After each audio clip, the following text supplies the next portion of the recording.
ओम शांति। आज हम एक प्रश्न ले रहे हैं।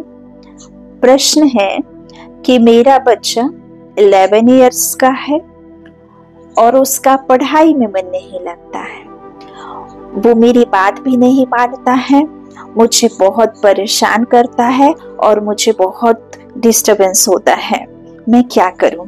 देखिए, वैसे ये प्रश्न हम में से बहुतों का होता है। हम में से बहुत इस बात से आज परेशान हैं कि हमारे बच्चे हमारी बात नहीं मान रहे हैं। पढ़ाई में उनका मन नहीं लगता, सभी फोन में घुसे रहते हैं, टीवी में लगे रहते हैं, इधर उधर की बातों में लगे रहते हैं। लेकिन सबसे पहले हमें ये बात को ध्यान देना होगा कि हम एक ऐसा माहौल घर में क्रिएट करें जो माहौल वाकई में शांति भरा हो, प्रेम से भरपूर हो। क्योंकि ये जो कुछ भी आज हो रहा है, कहीं ना कहीं माहौल का इम्पैक्ट है हमारे ऊपर, ये संस्कारों का इम्पैक्ट है हमारे ऊपर। आत्मा 5 तरह के संस्कार कैरी करती है, जैसा कि हम सभी जानते हैं। पहला लास्ट बर्थ से लेकर वह आती है, माँ के गर्भ से लेकर के आती है। तीसरा, जब उसका जन्म होता है तब से लेकर आज तक चारों ओर के माहौल, माता पिता, दोस्तों से वो जो कुछ भी लेती है। और चौथा हमारा विल पावर और 5वां हमारा ओरिजिनल संस्कार है। अब आप देखिए, वो परेशान करता है आपको। तो ये जो शुरू के 3 फोल्डर्स हैं, लास्ट बर्थ से, माँ के गर्भ से और जब से जन्म लिया है आज तक उसने जो कुछ भी दोस्तों से, फ्रेंड्स से जो सीखा है, वो इन 3 फोल्डर्स में है। अब ऐसे में हम बार बार उनको डपटते हैं, गुस्सा करते हैं, मारते हैं। हम कहते हैं तू किसी काम का नहीं है, तू कुछ नहीं करेगा, तू पढ़ता नहीं है, तू बेकार है, देख तेरे साथ के बच्चे क्या कर रहे हैं।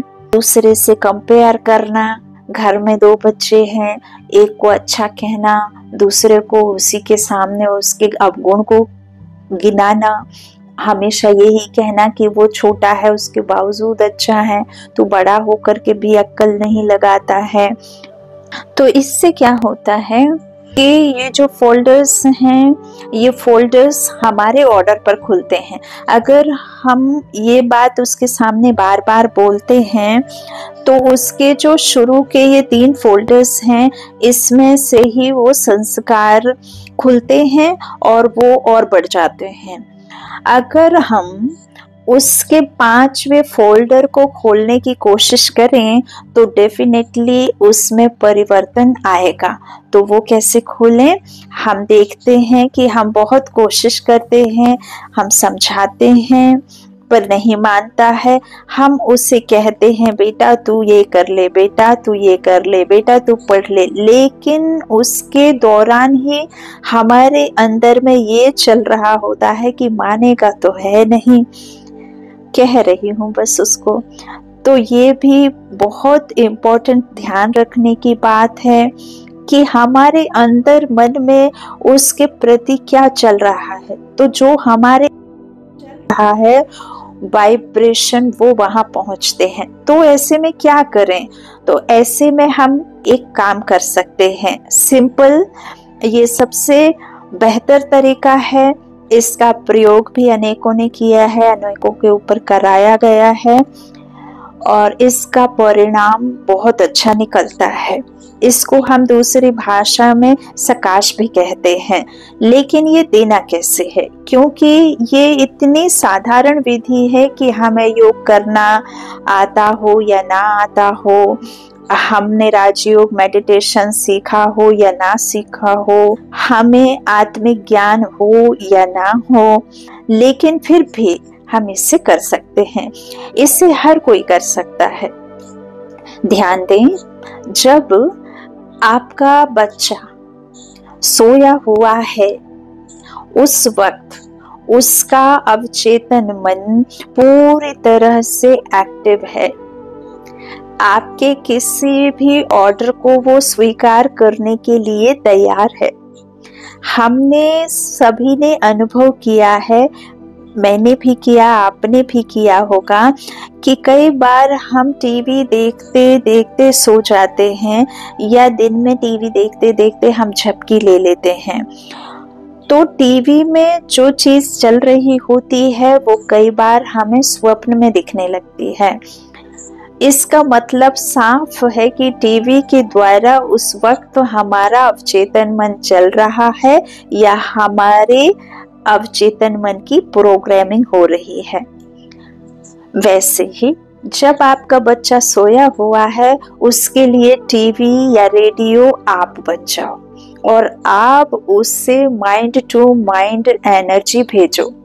जैसे मानो सवेरे 4 बजे 5 बजे आप उठते हैं, मेडिटेशन करते हैं, आप भी उठ जाएं। आपका बच्चा उस वक्त सोया हुआ है, ज्यादा लंबे टाइम के लिए नहीं करना है आपको 2 से 3 मिनट उस बच्चे के पास बैठना है।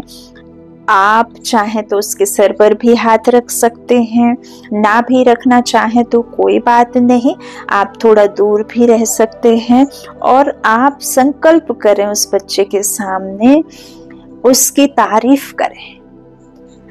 आप जो उसे समझाते हैं बोलना बंद करें।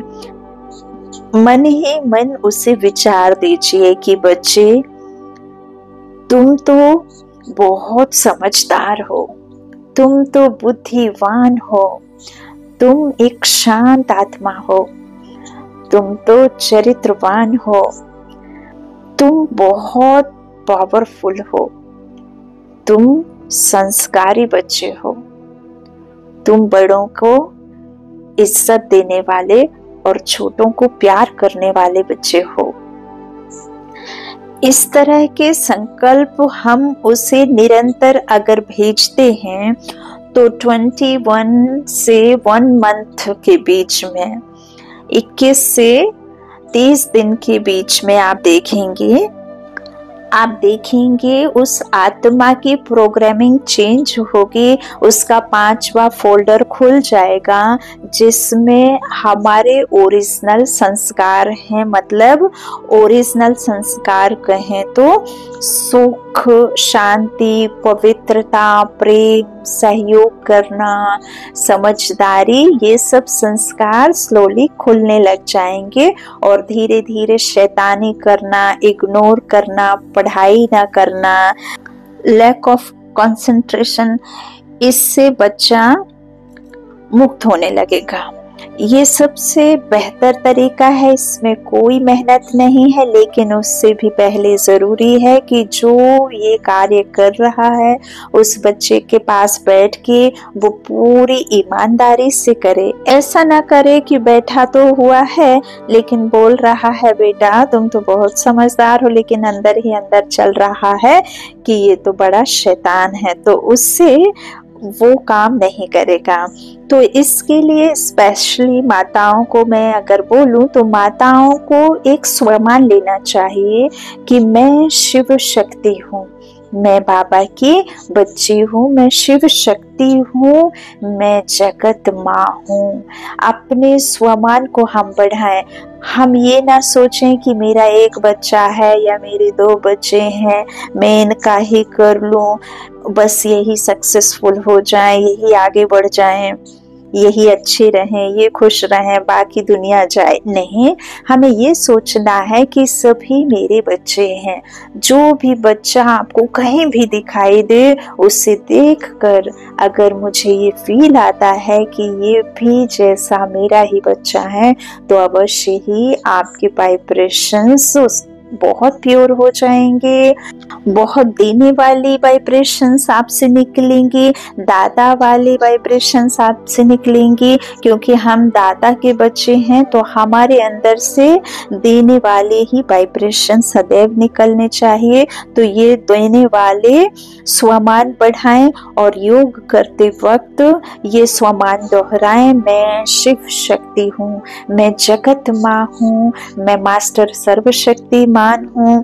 इन्हें दोहराते दोहराते इससे आपकी स्थिति बनती चली जाएगी। आपका चेतन मन इन स्वमान को स्वीकार कर लेगा और जब आप अपने बच्चे के पास उसके पास बैठ करके वाइब्रेशंस देंगे तो उसका इफेक्ट कई गुना बढ़ जाएगा। तो ध्यान रहे, जब आपका बच्चा सोता है तब आपको उसे बहुत अच्छे वाइब्रेशंस देने हैं, मन ही मन, माइंड टू माइंड उससे बहुत अच्छी बातें करनी है, उसे अप्रिशिएट करना है मन ही मन। यानी कि जो कुछ भी आप अच्छी से अच्छी बातें, संस्कारी बातें, बुद्धि वाली बातें कर सकते हैं उससे करें।